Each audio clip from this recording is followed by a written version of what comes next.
car, the best toy, or the best house. That's wishful thinking, and I can do that all day, but it's not necessarily going to get me anywhere with any of those goals. At first, many people dismiss the idea, saying that positive thinking, like we said, was no more than wishful thinking or was delusional. But over time, there were scientific breakthroughs in brain scanning and imaging technology where people found that there was actually some legitimate science behind positive thinking, okay? Now, I do not pretend to be a scientist. However, I know in my own life and the people around me and the people that I've taught and seen that positive thinking has a massive impact on their training. One second.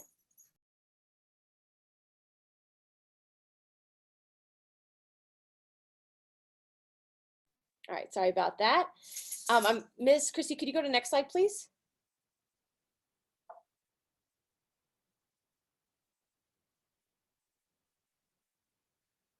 Thank you very much.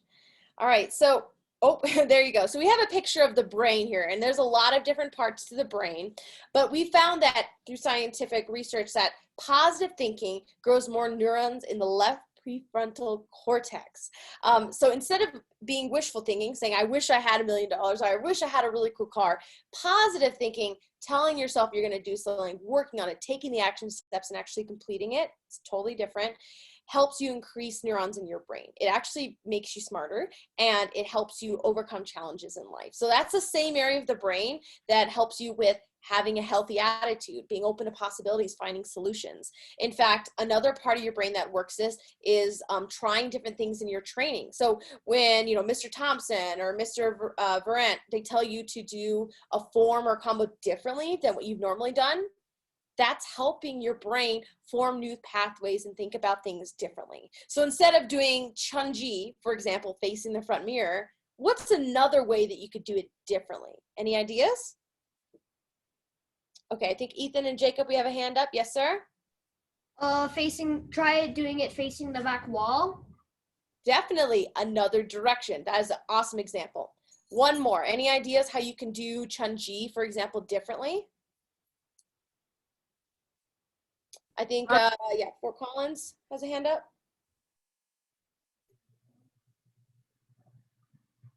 You can do it backwards. Ooh, yes, Miss Annalise, you know because you've done it before. Definitely, you can do it backwards, right? And so doing those things helps you think about your training differently, helps you understand things better, and so does positive thinking. And positive thinking, you could just be sitting down, even without necessarily being on the floor, and use your positive thinking. Now, there's the difference between wishful thinking and positive thinking, right? So is this positive thinking? If I say, man, I wish I was really good at Chunji. What do you think? Not really, right? That's a wishful thought. Or, man, I wish my kicks were as high as Mr. Fudge's kicks. Or, man, I wish my stances were amazing as Miss Rebecca's stances, right? I actually have to put it into action and repeat that positive self-talk for it to have an effect. Next slide, please.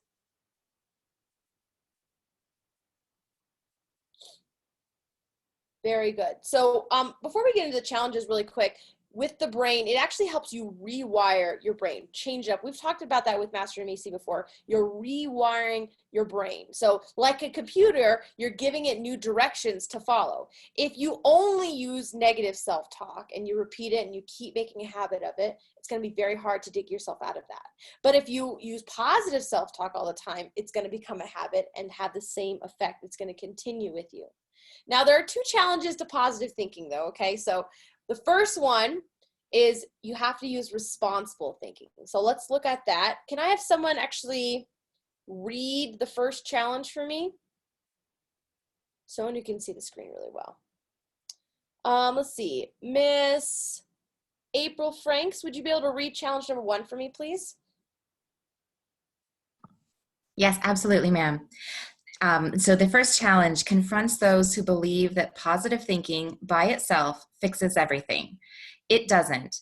Just believing everything will work out without creating an action plan to solve the problem will only end in disappointment, and any notion of becoming a true positive thinker will soon fade away.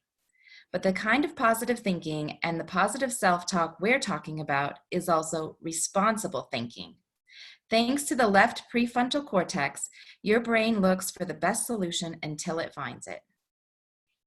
That was fabulous, Miss April. I love your reading, super confident and fluid. Excellent job. So absolutely, right? We were talking about wishful thinking versus positive thinking. Now, what if I say, I'm being positive here, I'm going to work on my stances every day at home for 10 minutes, okay? Any stance you want. That's an example of positive self-talk, or I can say, yes, my stances are really good and really strong. But if I don't take any actions to actually do it, do you think it's going to have any effect? No, right?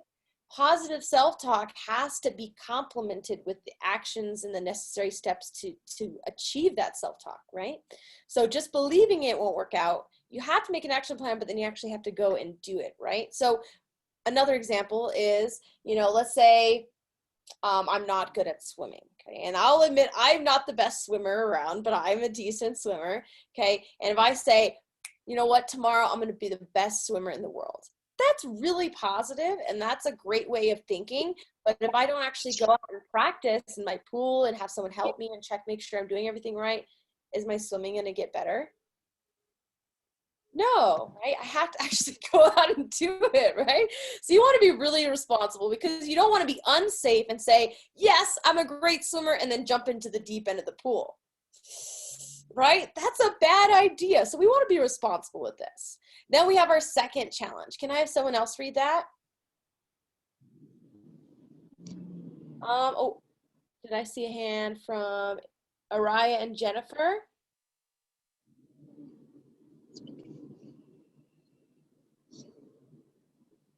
Are we on the second paragraph? Correct. Okay. The second challenge is that just telling yourself you're going to be more positive in the near future doesn't automatically rewire your brain to be that way.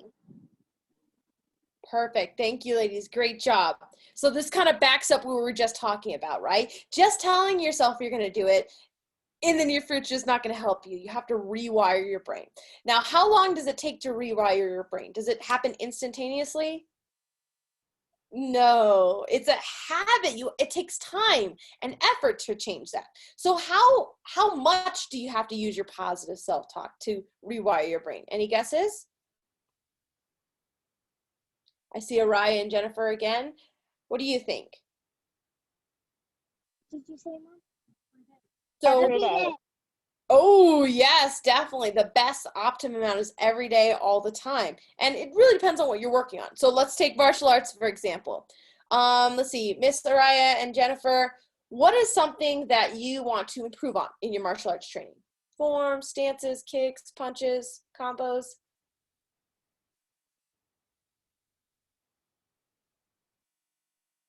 Jump kicks. Ooh, jump kicks. Raise your hand if you want to get better on jump kicks.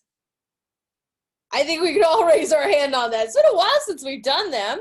Jump kicks, there's jump round, you can do it jump front, jump side, lots of different combinations. To get really good at your jump kicks, you want to have your positive self-talk, but you want to pair it with practice and make sure it's safe practice, responsible thinking, right? So if I say, I'm going to jump over this chair, but I haven't really been practicing my jump kicks, and maybe I'm a little out of shape, and I haven't stretched, and I'm not being safe, I run the likelihood of injuring myself, right? So I want to make sure I'm giving myself an achievable goal as I'm using my positive self-talk. And I have to keep using it every day, every time I come into training, to class, or whenever I'm practicing. Yes, I'm getting better at my jump kicks. My jump kicks are going to look amazing every single time, because you can't just do it once. It takes a lot of practice. Miss Chrissy, next slide, please. You guys are holding really good. I love the focus. All right, so let's talk about your brain for a second. We talked about that prefrontal cortex and all the science stuff, but I want you to use your imagination really quick. Everyone close your eyes for me. Close your eyes. And I want you to imagine that you are in an apartment. It's like a small house, and this is your brain. You have furniture there, maybe you have a chair, a bed, a nightstand, a lamp, you have some curtains, I don't know, whatever else you guys want in your house, a rug, you got all these different elements, right? Now open your eyes. Okay, you could be really inventive here. You can get the most expensive chandelier in your little apartment if you want. But you want to think about that furniture as your self-talk. So if I imagine my apartment as having maybe a dirty rug on the floor, my bed's broken, and the curtain rods like hanging down, and there's dust everywhere, do you think that's going to be a really good apartment? Probably not. Probably going to be a little unhealthy and a little unsafe, right? So that's what negative self-talk does in your brain, in your mental apartment, okay? This is the place that you live with your thoughts. So I'm going to look at, you guys can look at the paragraph here. The mental apartment is furnished with everything you think about yourself and the world around you. It's furnished with your thoughts. Much of the mental furniture in this apartment is hand-me-down furniture. So what's hand-me-down furniture? Let's see. Ethan and Jacob, what is hand-me-down furniture? It means furniture that came from like your best friend or your mom or your dad. Totally, exactly. And as siblings, you might experience this. Have you guys ever gotten hand-me-down clothes from everyone? They're like, hey, I don't fit this shirt anymore. This would be perfect on you. And you're like, oh, thanks. Now, hand-me-downs aren't necessarily bad, but when they're in a poor shape and maybe they don't fit you properly or they're not in a good shape, then it's going to affect you, right? So what's something that's hand-me-down? Let's think about with your thinking in your brain. I'll give an example, and this is a personal one. So like when I was a kid, I admit I used to act very shy, right? I didn't like to talk to people. I kind of hid behind my mom, and I didn't look people in the eye. And when my parents were talking to people about me, they would say, oh, she's shy. Yeah. And a lot of people do that. And I think we all kind of let that slip out sometimes. Sometimes adults, parents, you might be tempted when your kid comes to class for the first time, be like, oh, they can't do that. They're not confident enough. They're not strong enough. I don't think they can do that. And while there are physical limitations, we want to make sure you guys are training safe. You're kind of unconsciously putting a little barrier on yourself, right? So if you, and as an adult, like parent with a child here, like for example, saying, oh, my kid is shy, you're kind of, putting that barrier on them as hand-me-down. And without realizing it, they think, oh, well, my mom or my family says I'm shy, so that must mean I am, right? And that's something we don't necessarily think about. Or you can even do it with each other. Like you said, Ethan and Jacob, your friends, right? Someone might say, oh, you're just such a class clown. I can't take you seriously. And while we can have fun and laugh, you also want to learn how to be serious. For example, in karate class, attention, holding still. But if you have that mental mindset of, oh, I'm only the class clown, no one takes me seriously, it might be a little hard to get rid of that hand-me-down furniture, those hand-me-down thoughts. So the same thing with actual physical objects is the same thing with the way you think, the same way that you use your self-talk. It is the old negative way of thinking that was handed down to us from our parents, our friends, our teachers, and everyone else who has been helping us program our subconscious minds. Now, that doesn't mean everyone is doing a bad thing. It's just something that we don't necessarily think about. Does anyone have an example, if you feel like you want to share, of something that's a hand-me-down thoughts that you've received from somebody else? Mariah and Jennifer?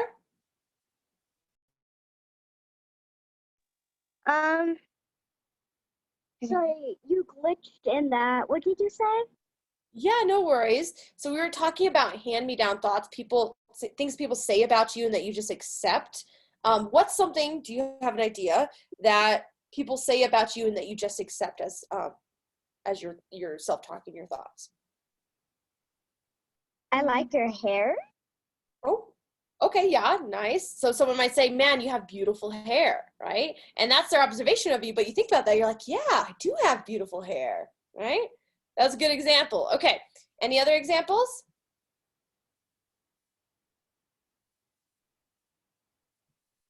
Ethan and Jacob, yes. You're really good at doing that kind of stuff. That's awesome. you're really good at X, Y, or Z, or even you're really bad at da da da da da. And then you think, oh, that must be what I am, right? Very good. Let's take another example. Okay, let's see. We have Johnson of Fort Collins. Does anyone have an example? It can be yours, or it can be something that you've thought of.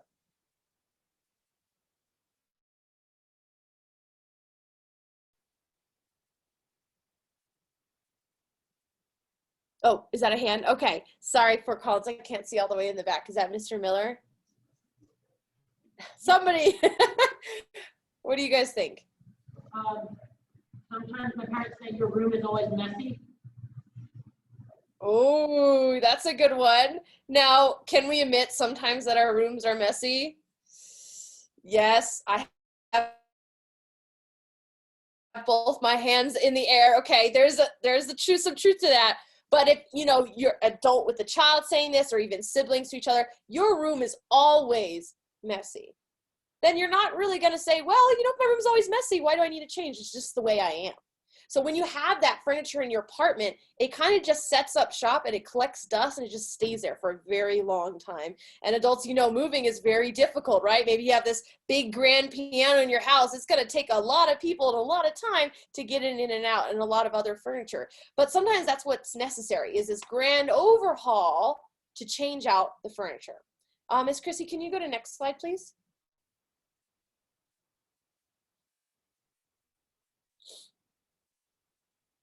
Okay, very good. So we're replacing the old with the new. So instead, let us say that someone knocks on your door and we ask you to come outside. There stands a shiny new delivery truck. This is full of lots of new furniture. You can be really crazy with this, maybe the fanciest things that you've ever imagined. And you move out all the old furniture, but instead of giving it to someone else, your broken chair or a wobbly desk, you don't want to give them that. That's not in good condition. You're going to get rid of it, right? Now, it says light a match and burn it up. I am not telling you to burn your furniture. Please do not tell that. Miss Garcia said I need to burn my furniture. No. But what we're saying is you just need to get it out of there and then not let it come back in. You don't want to give it to somebody else. So have furniture standing on sturdy legs of self-assurance, and you replace frustration and quiet resignation with enthusiasm of promise and belief. Okay, so the idea here, the picture, is to get rid of the old stuff, the old furniture, the old thoughts that you kind of have received without really knowing it, and putting in furniture that's your own, that you've chosen, and that is new and fresh and descriptive of you and what you want to achieve, right? So instead of me saying, oh, it says me passing down, oh, I'm a shy person and just who I am, you know, that's what everyone's told me my whole life. Instead of accepting that, we're going to throw that out and say, hey, you know what? I am always, every day, continually working on being more friendly, open, and just ready to speak to people, right? So I'm changing my self-talk so that I can put in new furniture. Can we go to the last slide, please? Or next slide, Miss Chrissy? Okay. Mine is a little jumbled there. Is it the same for you, Miss Chrissy? Yes, ma'am. I think that it just, yes, it is. I'm sorry. There, we will get through it. Okay, thank you, ma'am. All right, so we're talking about moving out old furniture, putting in the new, using your positive self-talk, but using it in the right way, not just being wishful thinking, but actually putting it into action and doing something about it, making it a habit. So this is going to be your ninja assignment, your homework for until next week, when we do Wednesday's Math Chat with Master Macy next week, is to think about a negative self-acceptance self-talk that you have currently. So again, example, I'm a shy person. And think about the levels that we've discussed, the levels of self-talk. Walk through the first 4 levels and write down what you would say at each level, as we've learned in the chapters previously. And we do have these videos available online. If you want to go back and look through them, you can totally do that. And you can read the book, right? That's what we're doing here. So an example on the bottom, we can see a little bit in the red text, I can never get up early to work out. That's a really negative self-talk. Level 1, right? So we're going to bump the level up a little bit, make it more of a positive self-talk. I should get up early to work out. Is that the best? It's better, but it's not the best, right? Here's another one. I never sleep in and miss a productive, healthy part of my day. That's good. You're saying, I never do that, right? This is positive self-talk. We actually have to put it into action. I'm working on staying fit and becoming healthier every day. So you notice we're moving from that negative self-talk. We're making it positive, but we're beefing it up at every single opportunity. Just the same way in your guys' training, you want to become stronger and better and more focused and all these things as you move up through the ranks. So I know, like Mr. Emilio, you're a white belt, right? Yeah, okay. So Mr. Emilio is a white belt, and I've seen you training. You're already doing really well, sir, especially for being brand new to the martial arts. But when you become a gold belt, we want you to get better, right? And better and better and better. And you might think, oh, there's no way that I can top this. Yes, you can. In fact, the higher up you go, the more you want to achieve. And this is the time, especially for anybody who's like white belt, gold belt, kind of, you're just starting your training. You have a lot to improve on and become better on, but it doesn't stop when you become a black belt. Is there anyone here who's a black belt? Can you raise your hand for me? We got a few of you guys. Yeah, Miss Franks. Yes. We got some folks in Fort Collins, I think in Johnstown a little bit. Or some of you guys are like, I want to be a black belt. Okay. When you become a black belt, you're still working on positive self-talk and you're still becoming better. It might be smaller things that you're working on, but you're still doing it. So that's your ninja assignment for this week, is to take a negative self-talk, change it to positive, and take it through the levels. Beef it up a little bit as you go through and start repeating that, and then go out and do it, right? Make it a habit. Do it as often as you can. Now, if you want a little extra help, tell your instructor. Tell the person next to you in class. Tell your brother, sister, your family members, your cat, your dog, anybody. Tell them about your goal, what you're trying to achieve, so they can help you if they hear you using that negative self-talk. Okay, yeah, we got a few minutes left, but that's all for chapter 10. Do you guys have any questions on positive self-talk? Miss Garcia, Miss Araya, and Miss Jennifer had their hand raised virtually. Oh, yes, Miss Araya, Miss Jennifer, question? Actually, we forgot to put it away. Oh, okay. That is all right. Any questions from for Collins or Johnstown or anyone logging in virtually? We got lots of people here. This is awesome. All right. So before you guys go, you got 5 minutes. I want you to do a little bit of that right now, okay? Because no time is better than the present. I want you in your class, or if you're at home, go grab a family member or even the cat or the dog and go tell them a negative self-talk that you've been using, right? And then I want you to go with them and try to beef it up. Make it positive. I should do this, or I'm getting better at this, and make it better and better and better, and come up with a positive self-talk so that you guys can help each other. Can you guys do that for me? Yes, ma'am? All right. Nicely done. And then Miss Garcia, I have an announcement that's a brand new announcement that nobody knows about yet. But next week, there will be no virtual book chat. So next week, if you want to do book chat, you're welcome to go to Fort Collins or Johnstown. And your instructors there will be reviewing the book with you guys and playing some fun games and having fun for this 30 minutes. But we won't have a virtual option next week. That is a very important announcement. I'm glad that you said that. Miss. Someone had a question? Never mind. My sister didn't really know what she was going to say. That's okay. All right. So we won't see you virtually next Wednesday, but you'll be in your studio training. And then using that positive self-talk. So for those of you guys who are virtually, you can stick around. If you're in the school, I would like you to start working on that for the last few minutes before you guys bow out of class, okay? Thank you, ma'am. Good job.